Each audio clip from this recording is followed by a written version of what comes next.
About at Fairview. Ready, and they're racing away.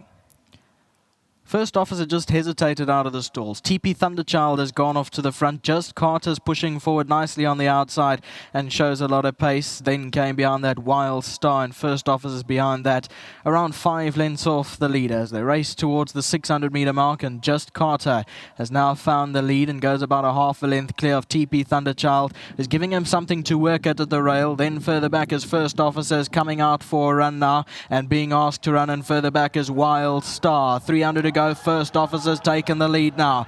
Then Just Carter down the centres, trying to fight back. Far side TP Thunderchild. It's First Officer and Just Carter over the last 100 metres, but First Officer has the advantage. Just Carter won't go away down the inside. Just Carter and First Officer into the closing stages. First Officer gets to the better, and First Officer won it. Second, Just Carter. Then further back was TP Thunderchild and Wild Star. 6 Wild Star.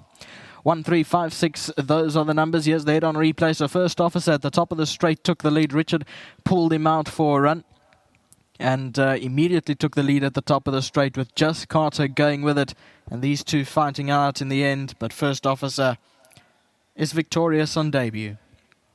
Your numbers are 1, 3, 5 and 6.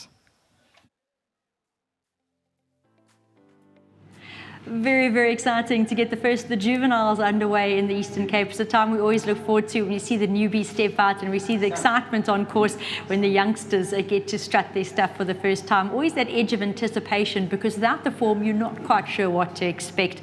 Got to say a huge congratulations to the Alan Creef Yard along with Richard Fourie aboard as they win the first of the season, and a huge well done to Louvor, who is the groom of First Officer and therefore will be receiving 1,500 Rand from World Sports Betting. I have Tabro on hand to collect on his behalf. Tabs, thank you so much. Richard's coming on in. He's going to give us a chat and a bit of feedback on the colt by Curari. I loved him. He's just his general demeanor. There was this I'm a good guy look about him. He just looked not cocky or confident, but just like a really nice horse. He is confident in himself. He went down. I saw you gave him lots of desensitization on the way down, patting him on the bum and on the neck. It worked. Well done. Yeah, lovely horse. It's always nice when you climb on a juvenile and they're nice and relaxed, and they got a good demeanor. And you know, he still looked at 1 or 2 darker spots of grass and. You know, what's that? And I was like, okay, this is interesting. But yeah, turned around, canted down, and he was lovely. You know, obviously wanted to run a little bit to the right going down, but it's just a green puppy. Yeah. And yeah, just trotted him, felt him everywhere, just made sure he's a little bit desensitized. And yeah, load in second.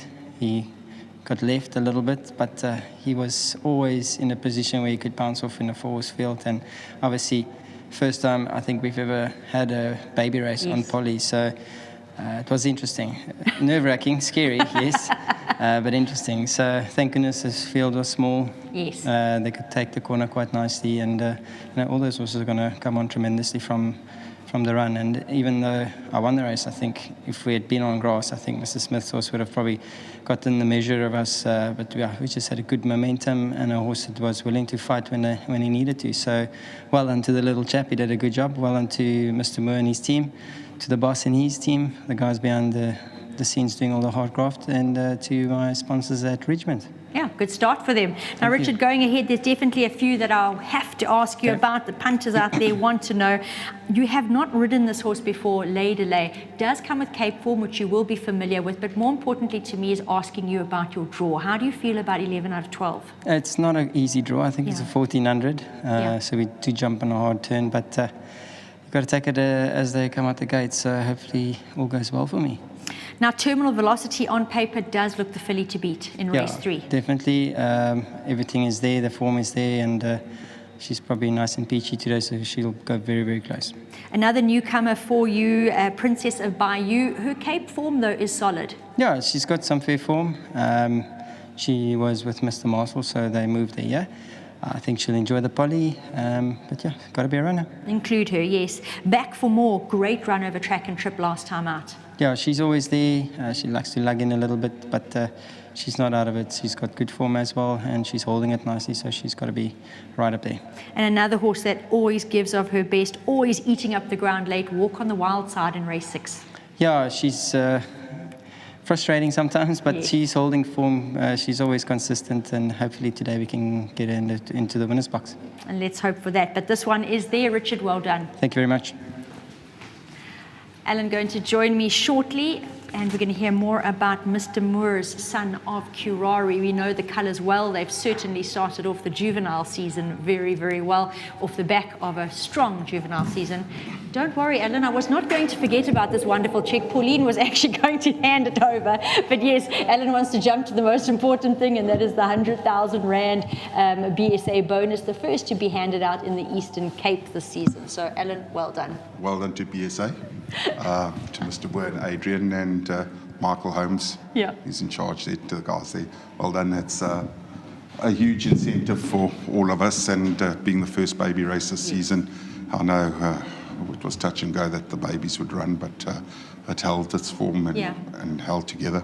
And hats off to them. You know, we're supposed to race on the baby race on the grass, but grass not ready yet, so it was a huge leap of faith, and Richard rode a good race, so very well done to him. I think, patience paid dividend, and to Mr. Moore once again, I did ask him to maybe stop over on his travels south, but he's hopefully will be excited with the win. I've got to say, just coming back to Richard's ride, I thought a really good ride. He was a touch slow. Richard didn't hesitate. He got him straight onto that rail, made him pull out early and go for that run early. And I think it was a very, very, I don't want to say aggressive ride. It was a very positive ride. Tactical. Yeah, very tactical. There you go. There you go. Well, well done to him, and well done to you and your yard for the first juvenile on the card. Well done. Thank you. First juvenile race of the season goes the way of Alan Creff in those very, very easy to recognise colours of Mr. Moore. Congratulations. I hope you are enjoying your travels as well. This will certainly aid to another reason to go cheers on your trip. And to Richard, I thought a really, really smart ride. He took the time to get to know his horse on the way down to the start, gave him a really positive ride on the way back, and it has resulted in a good win from number 1, First Officer.